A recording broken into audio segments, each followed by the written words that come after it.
स्वागत है आप सभी का आपके अपने ही YouTube channel maths with Shahid Ansari में। आइए आज हम लोग कक्षा 9वीं गणित विषय के अंतर्गत इकाई 4 दो चरों वाले रैखिक समीकरण के प्रश्नों को हल करेंगे जो बहुत ही महत्वपूर्ण हो सकते हैं आपके परीक्षा के लिए। तो जैसा कि हम देख रहे हैं ब्लूप्रिंट के आधार पर यहाँ पर वार्षिक परीक्षा के अधिभार जो अंक हैं वह कुल 4 हैं और जिसमें 1 अंक वाले 2 क्वेश्चन और 2 अंक वाला 1 क्वेश्चन पूछा जाना है। तो जैसा कि हम पहला प्रश्न देख रहे हैं यहाँ पे y बराबर 3x धन 5 का, तो इसमें से 4 ऑप्शन में से केवल एक सही है, तो इसका सा आंसर ही सही है क्योंकि अपरिमित रूप से अनेक हल हो सकते हैं। जैसा कि हम प्रश्न क्रमांक 2 देख रहे हैं यहाँ पे x ऋण 2y बराबर 4 के लिए निम्न में से कौन सा एक हल होगा। तो हमें यहाँ पे मान रख के देखना पड़ेगा। यहाँ पे हम देख रहे हैं कि जैसे पहला ऑप्शन ले लें 4 0, तो यहाँ से हम यदि y का मान 0 रख दें तो देखते हैं क्या होता है। y का मान 0 रखने पर यहाँ पे y के स्थान पे हम 0 लिख देते हैं और जैसे ही हमने 0 लिखा तो यहाँ हमें x ऋण 0 बराबर 4 प्राप्त होगा, जिससे हमें x का मान 4 प्राप्त हो जाता है। इसका मतलब ये हुआ कि ये पहला ऑप्शन ही इसमें बिल्कुल सही होगा। नेक्स्ट क्वेश्चन यहाँ पे हम देख रहे हैं तीसरे नंबर का समीकरण y बराबर a का आलेख एक सरल रेखा है। तो इस प्रकार का जो आलेख है उसका जो आंसर है वह होगा x अक्ष के समांतर। यदि हम y बराबर ए लेते हैं, अर्थात यहाँ पे हम जो आप देख रहे हैं कि ये इस तरीके से हमारे निर्देशांक होते हैं x अक्ष और y अक्ष के लिए, और यहाँ से यदि हम x से दूरी लेते हैं तो y के मान होते हैं। इसका मतलब ये हुआ कि यहाँ से हमें ऊपर चलना पड़ेगा। यहाँ पे मान लीजिए कि a बिंदु है और ये जो रेखा प्राप्त होती है इस तरीके से ये y बराबर a कहलाती है और ये x अक्ष के समानांतर है। तो इस प्रकार से इसका दूसरा ऑप्शन बिल्कुल सही है, x अक्ष के समांतर। नेक्स्ट क्वेश्चन है चौथे नंबर का, जिसमें हमें ax धन by धन c बराबर 0 के समीकरण को कहते हैं। तो इस प्रकार का जो समीकरण है वह कहलाता है रैखिक समीकरण। तो इसे हम कहेंगे दो चरों वाला रैखिक समीकरण, क्योंकि x और y यहाँ पर आ रहे हैं। नेक्स्ट क्वेश्चन देख रहे हैं यहाँ पे, जैसा कि हमें दिखाई दे रहा है रिक्त स्थानों की पूर्ति करना है।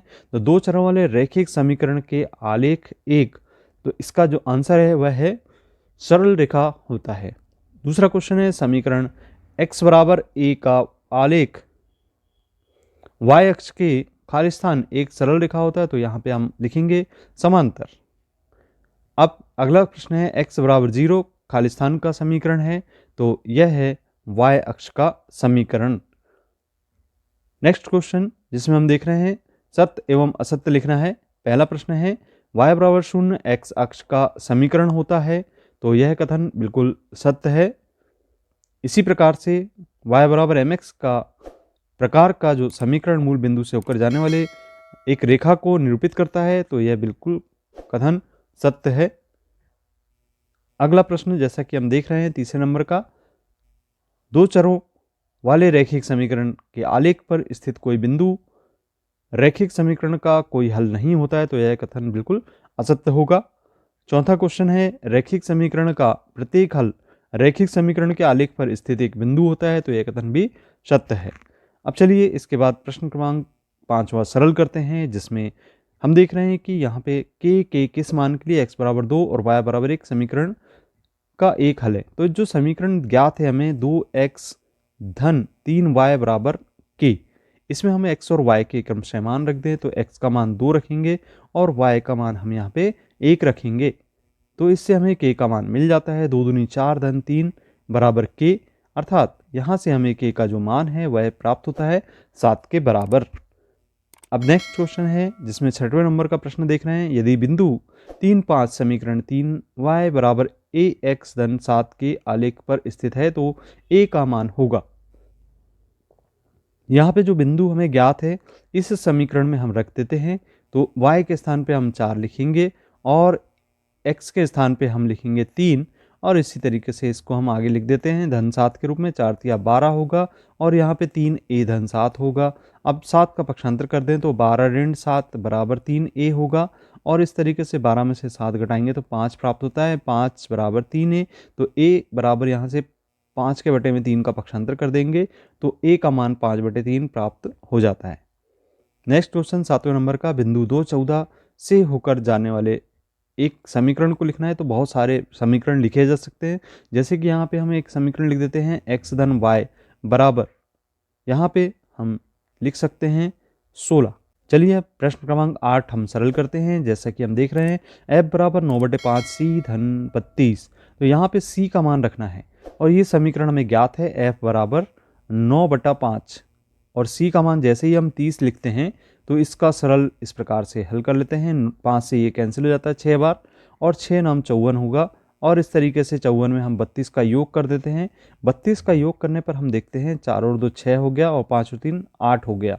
तो इस प्रकार से हमें f का मान 86 अर्थात 86 प्राप्त हो जाता है। अगला प्रश्न है समीकरण 2x धन 1 बराबर x ऋण 3 को हल कीजिए। तो इस समीकरण को हल करना भी सरल है। हम चर राशियों को एक तरफ ले जाएं पक्षांतर करके, तो यहाँ पे 2x ऋण x बराबर ऋण 3 और 1 का पक्षांतर इधर करेंगे तो ऋण 1 हो जाएगा।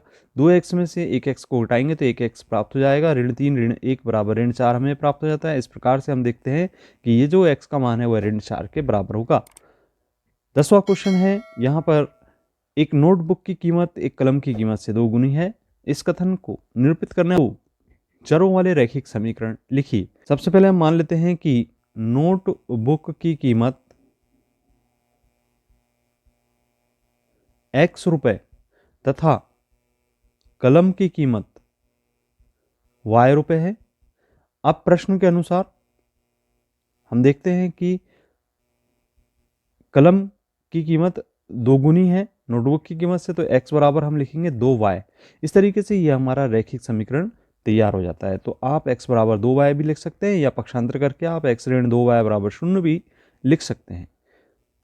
नेक्स्ट क्वेश्चन है यहाँ पे प्रश्न क्रमांक 11, जिसमें निम्नलिखित समीकरण रैखिक समीकरण को ax धन by धन c बराबर 0 के रूप में व्यक्त करना है। तो पहला समीकरण जैसा कि हम देख रहे हैं 2x धन 3y बराबर 9.35, तो इसे हम लिख सकते हैं 2x धन 3y ऋण 9.35।